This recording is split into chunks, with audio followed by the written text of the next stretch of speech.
서로 다른 세대가 만날 때면 종종 보이지 않는 벽이 느껴집니다. 그 벽은 언어의 차이, 경험의 차이, 가치관의 차이로 만들어집니다. 하지만 그 벽을 넘어 서로의 마음에 닿을 수 있는 방법이 있습니다. 바로 진정한 공감의 기술입니다. 공감은 단순히 상대의 말에 고개를 끄덕이는 것이 아닙니다. 그것은 상대의 세계로 들어가 잠시 그 사람이 되어보는 일입니다. 나와 다른 세대의 사람을 만났을 때 우리는 어떻게 그 차이를 뛰어넘을 수 있을까요? 미국의 심리학자 칼 로저스는 이런 말을 남겼습니다. 진정한 이해는 다른 사람의 신발을 신고 세상을 바라보는 능력에서 시작된다. 그렇습니다. 공감은 판단을 멈추고 이해하려는 노력에서 시작됩니다. 24세 대학생 지수는 할머니와의 대화가 항상 어려웠다고 합니다. 할머니는 제 고민을 들으시면 항상 요즘 젊은이들은 고민이 너무 많다고 하세요. 제 마음이 더 무거워졌죠.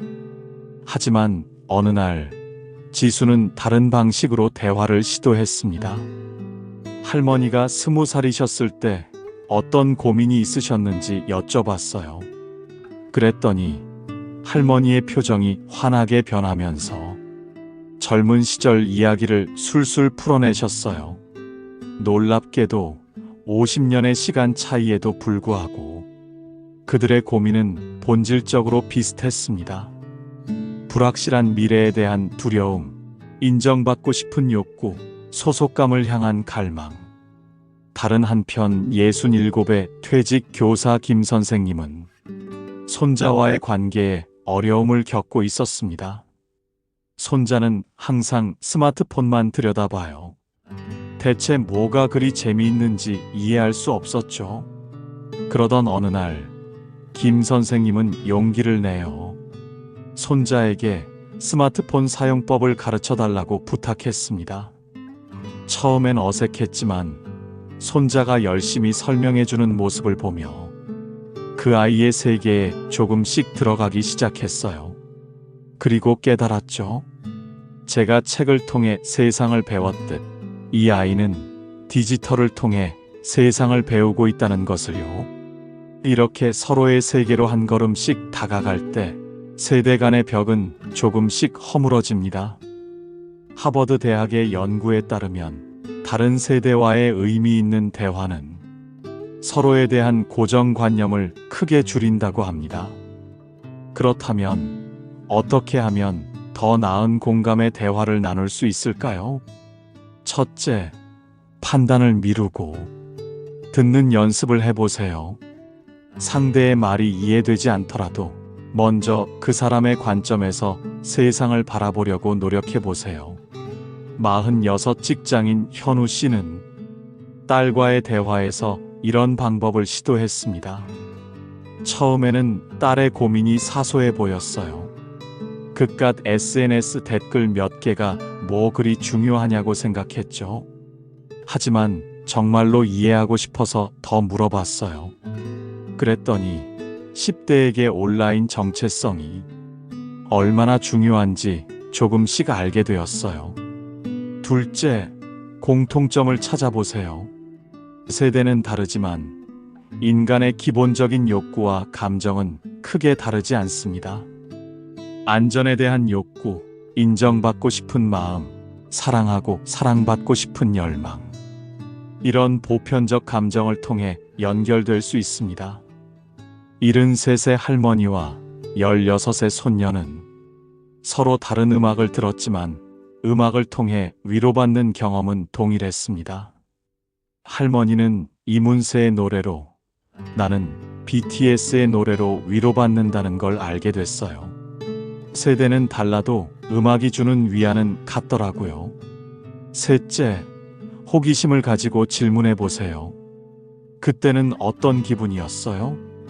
그 상황에서 가장 힘들었던 점은 무엇이었나요? 그 경험이 지금의 당신에게 어떤 영향을 주었나요? 이런 질문들은 상대의 이야기를 더 깊이 이해하는 데 도움이 됩니다. 35 직장인 미영 씨는 어머니와의 관계가 항상 어려웠다고 합니다. 엄마는 항상 여자는 일해야 한다는 말씀을 하셨어요. 그게 저를 너무 답답하게 했죠. 하지만 어느 날 미영 씨는 어머니의 청년 시절에 대해 물었습니다. 엄마가 20살 때 꿈이 무엇이었는지 여쭤봤어요. 그랬더니 엄마도 사실은 의사가 되고 싶었다고 하시더라고요. 하지만 그 시대에는 여자가 무슨 의사냐는 말에 꿈을 포기하셨대요. 그 순간 미영 씨는 어머니의 조언이 사실은 보호하려는 마음에서 비롯된 것임을 이해하게 되었습니다. 세대 간 갈등의 많은 부분은 서로 다른 시대적 배경에서 비롯됩니다. 베이비 부머 세대는 전쟁 후 재건의 시대를, X세대는 급격한 산업화의 시간을, 밀레니얼과 Z세대는 디지털 혁명의 파도를 경험했습니다. 각자가 살아온 시대적 맥락을 이해할 때 서로의 가치관과 선택을 더 깊이 공감할 수 있습니다. 일본의 작가 무라카미 하루키는 이런 말을 했습니다. 이해한다는 것은 상대방을 변화시키는 것이 아니라 그를 있는 그대로 받아들이는 것이다. 공감은 상대를 내 방식으로 바꾸려는 것이 아닙니다. 서로의 다름을 인정하고 존중하는 것입니다. 여러분은 최근에 다른 세대와 얼마나 깊은 대화를 나누어 보셨나요? 10대 자녀에게, 중년의 부모님에게, 노년의 이웃에게 어떤 질문을 던져보고 싶으신가요? 공감의 여정은 질문에서 시작합니다. 그리고 무엇보다 공감은 연습이 필요한 기술입니다. 실패해도 괜찮습니다. 처음부터 완벽할 필요는 없습니다. 한 번의 대화로 모든 간극이 메워지지는 않습니다. 하지만 작은 시도들이 모여 조금씩 서로를 이해하게 됩니다.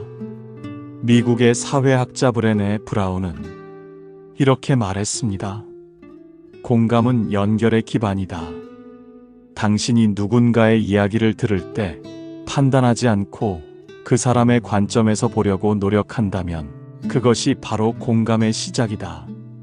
세대 간 공감은 개인적 관계 개선뿐 아니라 사회적으로도 중요한 의미를 갖습니다. 한국 사회의 극심한 세대 갈등, 그 해결의 실마리도 결국은 공감에 있을지 모릅니다. 29 직장인 태호 씨는 회사에서 기성세대와의 갈등으로 고민하던 중 특별한 시도를 했습니다.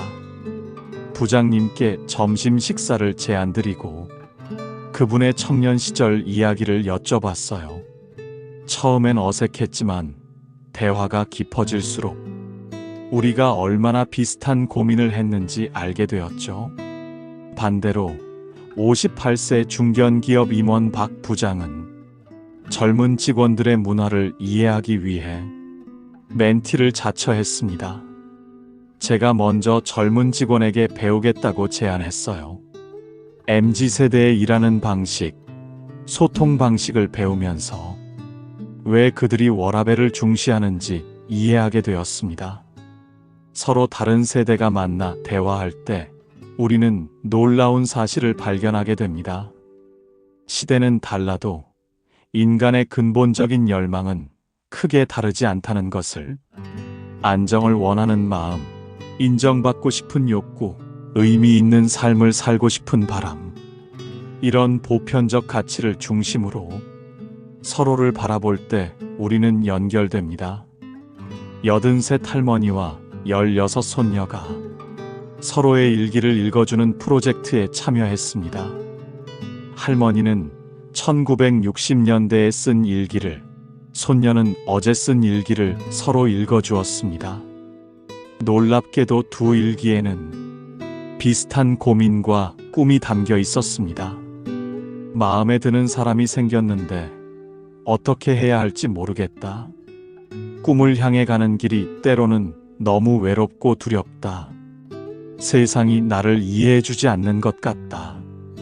50년이라는 시간의 강을 건너 두 사람의 마음은 만났습니다. 공감의 기술을 익히는 것은 단순히 대화법을 배우는 것 이상의 의미가 있습니다. 그것은 우리 사회의 분열을 치유하고 더 포용적인 공동체를 만드는 열쇠이기도 합니다. 세대 간의 벽을 허물 때 우리는 서로의 지혜와 경험을 나누며 함께 성장할 수 있습니다. 젊은 세대의 창의성과 기술적 이해, 중년 세대의 경험과 균형감, 노년 세대의 지혜와 인내, 이 모든 것이 만나 시너지를 낼 때 우리 사회는 더욱 풍요로워집니다. 오늘 하루 다른 세대와의 대화에서 한 걸음 더 깊이 들어가 보시면 어떨까요? 판단하지 말고 들으세요. 호기심을 가지고 질문하세요. 공통점을 찾아보세요. 그리고 무엇보다 상대의 이야기 속에 담긴 인간적인 감정에 주목해 보세요.